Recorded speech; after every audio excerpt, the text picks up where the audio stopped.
Hi అండి, welcome back to our channel. ఇంట్లోనే restaurant స్టైల్లో మష్రూమ్ కర్రీని ఇలా గ్రేవీ కర్రీతో ఇలా చేసుకోండి, చాలా టేస్ట్గా ఉంటుంది. మష్రూమ్స్ని నీట్గా వాష్ చేసుకొని ఒక బౌల్లో వాటర్, సాల్ట్ యాడ్ చేసుకొని మష్రూమ్స్ వేసుకోవాలి. మష్రూమ్స్ అనేవి నల్లబడిపోవు. మష్రూమ్ పైన ఉన్న లేయర్ని ఇలా నైఫ్తో తీసుకోండి, రాకపోతే చేయితోనైనా తీసుకోవచ్చు. ఇలా తీయడం వలన మష్రూమ్ కర్రీ తిన్న తర్వాత స్టమక్ పెయిన్ అనేది రాదు. మష్రూమ్లో ఫైబర్ కంటెంట్ ఎక్కువగా ఉంటుంది. ప్రోటీన్, పొటాషియం పుష్కలంగా లభిస్తుంది. మష్రూమ్స్ పెద్దగా ఉంటే 4 పీసెస్గా, చిన్నగా ఉంటే 2 పీసెస్గా కట్ చేసుకొని ఒక కడాయిలో 1/2 టేబుల్ స్పూన్ ఆయిల్ వేసుకొని మష్రూమ్లోకి సాల్ట్ యాడ్ చేసుకొని మష్రూమ్స్ అనేవి వాటర్ రిలీజ్ కాగానే ఒక ప్లేట్లోకి పక్కన పెట్టేసుకోవాలి. అదే కడాయిలో 3 టేబుల్ స్పూన్ ఆయిల్ వేసుకొని లైట్గా బిర్యానీ స్పైసెస్, ఉల్లిపాయలు వేసుకోవాలా.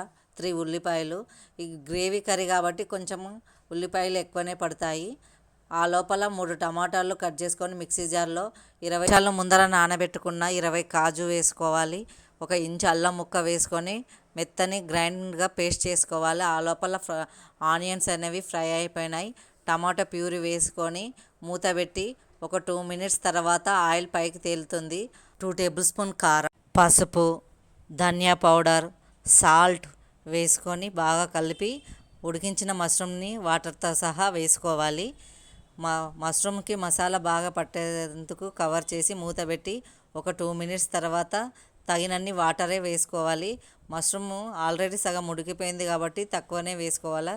గ్రేవీ కంటెంట్స్ వచ్చే వరకు మష్రూమ్ బాగా ఉడికిన తర్వాత గరం మసాలా, బటర్, 5-6 పచ్చిమిర్చి చీలికలు వేసుకొని 2 మినిట్స్ కుక్ అయిన తర్వాత కొత్తిమీర వేసుకొని స్టవ్ ఆఫ్ చేయడమే అండి.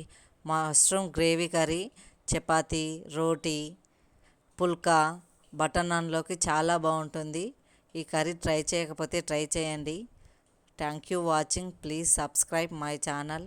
మీరు ఈ కర్రీ ట్రై చేశాక ఎలా వచ్చిందో ఫీడ్బ్యాక్ ఇవ్వండి కామెంట్ రూపంలో.